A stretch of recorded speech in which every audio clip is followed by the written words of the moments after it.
नमस्कार दोस्तों, चलिए जानते हैं बिहार की फटाफट 25 बड़ी खबरों को सिर्फ 10 मिनट में। लेकिन उससे पहले आप यह वीडियो किस जगह से देख रहे हैं हमें कमेंट में जरूर बताएं। हो गई ठंड की एंट्री। आज पटना समेत इन जिलों का मौसम रहेगा सुहावना। दोस्तों, पटना समेत पूरे बिहार से मानसून की वापसी हो चुकी है। बिहार में अब ठंड ने दस्तक दे दी है। आज बिहार के किसी भी जिले में बारिश होने की संभावना नहीं है। सभी जिलों में मौसम शुष्क बना रहेगा। पटना में आज कहीं कहीं बादल छाए रहेंगे। इस दौरान दिन के तापमान में सामान्य से 1 से 2 डिग्री सेल्सियस की बढ़ोतरी देखने को मिलेगी।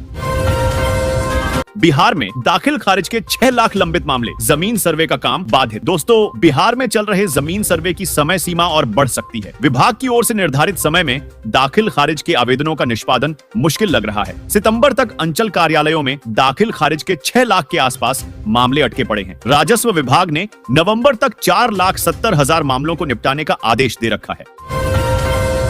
अब सरकारी स्कूल में टीचरों के कपड़ों पर बनी रहेगी शिक्षा विभाग की नजर। रील बनाने पर भी रोक। दोस्तों, बिहार के शिक्षा विभाग ने सरकारी स्कूल के शिक्षकों के लिए नया निर्देश जारी किया है। इसके अनुसार शिक्षक अब जीन्स टी शर्ट पहनकर स्कूल नहीं आ सकते। उन्हें फॉर्मल ड्रेस पहनना होगा। साथ ही स्कूल में डीजे डांस गाना गाने और रील बनाने पर भी रोक लगाई गई है। इसका उल्लंघन करने वाले शिक्षकों पर कार्रवाई की जाएगी।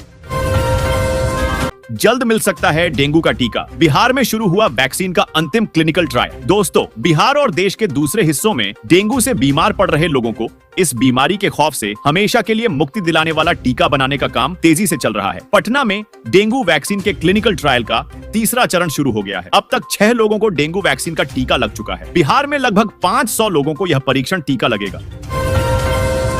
गया जिले के 31 स्कूल बनेंगे आदर्श विद्यालय। पीएम श्री योजना के तहत मिलेगी ये सुविधाएं। दोस्तों, पीएम श्री योजना के दूसरे चरण में गया जिले के 8 स्कूलों का चयन किया गया है। प्रथम फेज में जिले के 23 विद्यालयों का चयन हुआ था। इस तरह गया जिले के कुल 31 विद्यालयों को पीएम श्री विद्यालय के तहत चयनित किया गया है। इन स्कूलों को आदर्श विद्यालयों के रूप में विकसित किया जाएगा।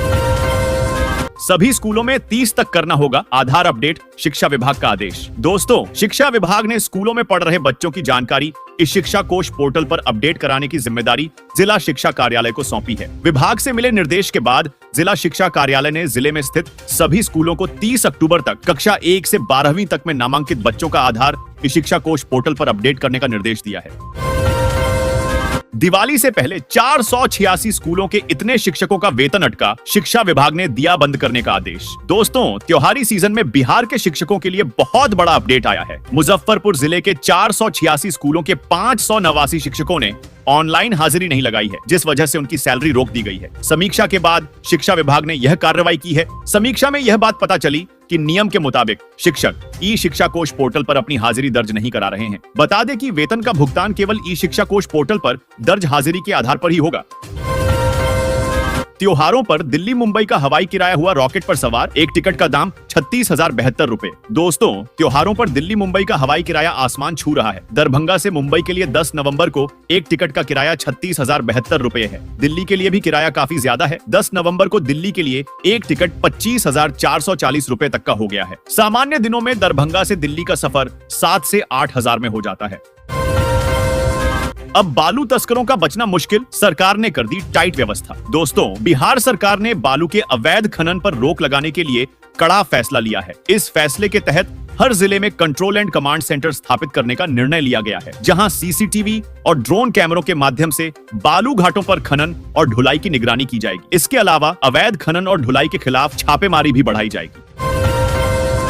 पटना के 31 स्कूल आधुनिक सुविधाओं से होंगे लैस, मिलेगी बेहतरीन सुविधाएं। दोस्तों, पटना जिले के 31 स्कूल चकाचक होंगे। ये स्कूल पीएम श्री योजना के तहत बेहतर बनाए जाएंगे। योजना के तहत जिले के प्राथमिक से लेकर उच्च माध्यमिक स्कूलों को राष्ट्रीय स्तर का स्कूल बनाने के लिए जिले से 31 स्कूलों का चयन हुआ है। जिला शिक्षा कार्यालय की ओर से चयनित 193 स्कूलों की सूची तैयार कर बिहार शिक्षा परियोजना परिषद को सौंपी गई थी, जिसमें 31 स्कूलों को पीएम श्री का दर्जा देने के लिए चयनित किया गया है।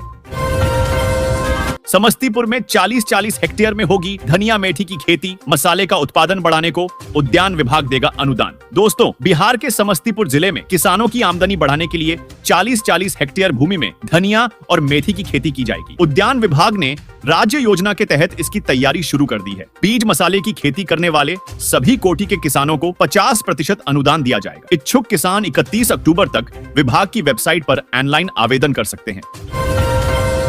बिहार के बीपीएससी शिक्षक हो जाएं, सावधान, शिक्षा मंत्री लेने जा रहे बड़ा एक्शन। दोस्तों, बिहार के शिक्षा मंत्री सुनील कुमार ने कहा है कि राज्य में फर्जी प्रमाण पत्रों पर नियुक्त शिक्षकों पर जल्द कार्रवाई होगी। दशहरा के बाद जांच रिपोर्ट के आधार पर कार्रवाई की जाएगी। इसके अलावा अनुकंपा पर नियुक्ति के लिए 64,121 पदों पर मंत्रिमंडल से स्वीकृति मिल चुकी है और नियुक्ति प्रक्रिया जल्द शुरू होगी। फर्जी पाए जाने के बाद शिक्षा विभाग एक्शन लेगा।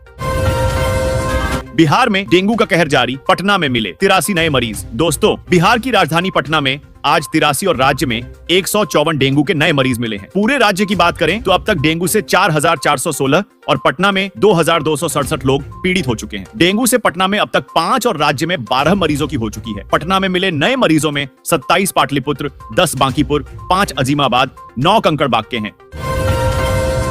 500 बीपीएससी शिक्षकों की नौकरी खतरे में, शिक्षा विभाग ने दिया जांच का आदेश। दोस्तों, बिहार में 500 बीपीएससी शिक्षकों की नौकरी पर खतरा मंडरा रहा है। शिक्षा विभाग ने इसको लेकर जांच का आदेश दिया है। दरअसल बिहार लोक सेवा आयोग द्वारा चयनित 500 शिक्षकों के दस्तावेजों की जांच होगी। इन दस्तावेजों को बीपीएससी पोर्टल पर अपलोड किया गया था, लेकिन सत्यापन में समस्या आई क्योंकि मूल प्रमाण पत्र अपठनीय है। 5 साल तक के बच्चों का डाकघरों में बनेगा आधार कार्ड। दोस्तों, भागलपुर में 14 अक्टूबर से 0 से 5 साल तक के बच्चों का आधार कार्ड बनाने का काम शुरू होगा। माता पिता को बच्चे को डाकघर लेकर आना होगा और आधार कार्ड बनाने के लिए माता या पिता किसी एक का आधार नंबर देना होगा। डाककर्मी भी आधार कार्ड बनाने बच्चे का घर जाएंगे। इससे लोगों को काफी सुविधा होगी। रावण दहन के दौरान बिहार में बाल बाल बचे पप्पू यादव, चेहरे पर आई रॉकेट की तेज चिंगारी। दोस्तों, बिहार के पूर्णिया में शनिवार को रावण दहन के दौरान सांसद पप्पू यादव दुर्घटना का शिकार होने से बाल बाल बच गए। दरअसल पप्पू यादव ने जिस रॉकेट को जलाया उसकी तेज चिंगारी अचानक से उनके चेहरे पर आ गई। घटना के बाद यादव ने कहा, मैं ठीक हूं, भगवान की कृपा रही। ऐसी घटनाओं से हमें हमेशा सतर्क रहना चाहिए। पटना से बेतिया का सफर होगा सुपरफास्ट, 2 घंटे में तय होगी दूरी। दोस्तों, पश्चिम चंपारण के लोगों के लिए खुशखबरी है। बेतिया पटना 4 लेन हाईवे की परियोजना जल्द ही शुरू होने जा रही है, जो चंपारण के लोगों के लिए बड़ी सौगात साबित होगी। इस हाईवे के बन जाने से बेतिया से पटना की यात्रा का समय घटकर मात्र 2 से 3 घंटे रह जाएगा। पहले इस दूरी को तय करने में 5 से 6 घंटे का समय लगता था, लेकिन अब हाईवे बन जाने से यात्रा आसान और कम समय में पूरी हो जाएगी। जनवरी फरवरी में होने जा रहा बड़ा कार्यक्रम, एस सिद्धार्थ ने सरकारी शिक्षकों के लिए जारी किया नया निर्देश। दोस्तों, बिहार शिक्षा विभाग के अपर मुख्य सचिव एस सिद्धार्थ ने सरकारी शिक्षकों के लिए नया निर्देश जारी किया है। राज्य के सरकारी विद्यालयों में कार्यरत शिक्षकों को प्रत्येक वर्ष 2 बार आवासीय प्रशिक्षण दिया जाएगा, जिससे उन्हें पढ़ाने में मदद मिलेगी। यह प्रशिक्षण जनवरी फरवरी में शुरू होगा और केंद्र सरकार इसके लिए 32.2 करोड़ की राशि प्रदान करेगी।